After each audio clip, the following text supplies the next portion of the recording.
let's say he was living in a not so great neighborhood, and you still were like, I don't mind. I want to be with you. I want us to have a roof. That's all I care about.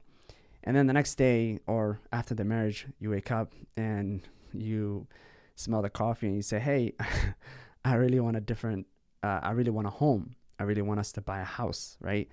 Um, and not taking into consideration what you sort of married into in terms of the guy's circumstances, right? So you requesting to want to live in a house, yes, you're entitled to it. You're entitled to request. You're entitled to want something different. You're entitled to want something better. That's true.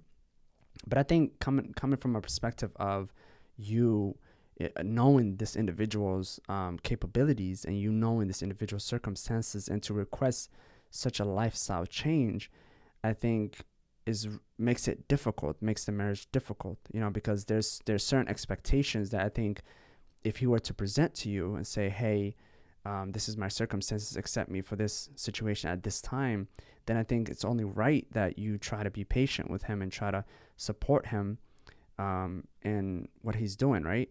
So for you to want a home, I get it. I get it that you should always want to improve, your lifestyle. You always want to be better than how you are today. You always want a better place. You always want a better neighborhood, a better circumstances, right? You always want to improve, but there's a difference. There's a difference between wanting to improve and creating an obstacle for this person, or creating a difficulty for this person that he's not able to meet. So if your husband is in a situation where he's not making a whole lot, and he's supporting you in this situation, like he's giving you a home and he's doing everything that he can based on his abilities, then I think it's unfair for you to just wake up one day and request a home or request a different house because that house no longer meets your expectations, or that house no longer, or you no longer want to stay in the house. So I think it's important that the two couples really go into things with, or go into marriage with certain expectations, and it's only right. But I think it's also important that once you go into that expectations, that these major things that you guys have agreed on shouldn't be something taken lightly, and that you're just willing to change, or you're just willing to say, hey, I'm gonna wake up tomorrow and request something different. It shouldn't be that light. You know what I'm saying? It should be something that you guys speak about, something that you guys should work on, some things that you guys should really sit down and plan together, if it's possible.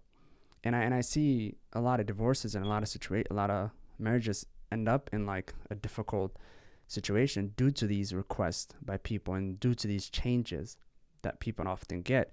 So think about that. I don't think it's right for someone to request more than what their spouse can offer. You know what I'm saying? So another example is, let's say, uh, you know, you've agreed on, or you've spoken with your husband and you've agreed that you won't work, right?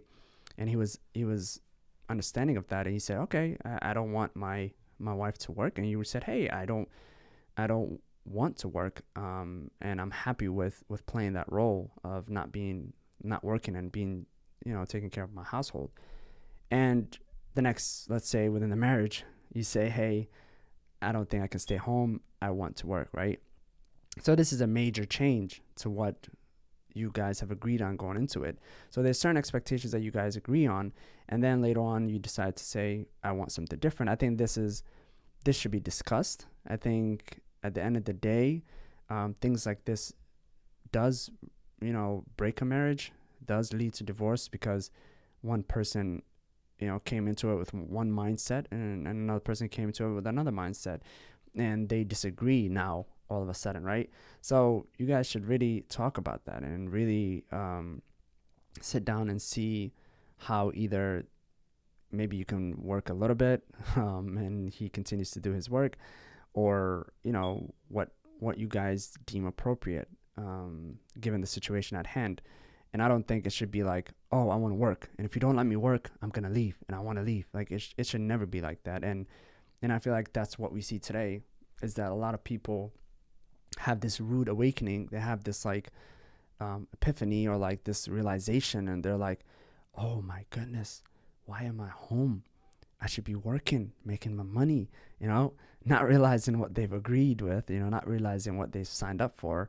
And then all of a sudden, taking that decision upon themselves and making that decision for themselves without without consulting with their partner, without understanding that this is such a big change to what this individual may have signed up for. So vice versa as well. You know, there are certain things that guys really change at the end of the day. Especially, for example, the woman said, "Hey, you know, I don't want you to take a second a second wife," or they signed up with the idea that he won't be taking a second wife, and then he wakes up one day and says, "I want a second wife, and I'm gonna go get a second wife." And these kind of things are really make it or break it things for a lot of people, and he should really think about what he's bringing to the table, and he should think about, like, is this something that you guys have spoken about, and that this would cause the end of the marriage. So changing your mindset after the marriage, I think it depends. If you're becoming a mature person, if you're becoming a more patient person, if you're improving your personalities. Let's say you were an introvert, and now all of a sudden you've become an extrovert, right? You want to go on trips, you want to travel the world. These kind of things, understandable. People do change along the way. People become homebodies when they were extroverted, and that's totally fine. But again, it should also be spoken about. It should also be consulted with your spouse, because you can be a homebody and then all of a sudden want to travel the world, and maybe your finances doesn't allow you to. And so are you willing to go into debt? Are you willing to take a loan? Are you willing to use credit cards, which are haram? Are you willing to do these things just to meet those demands that make it difficult for your partner? So that's something to really think about.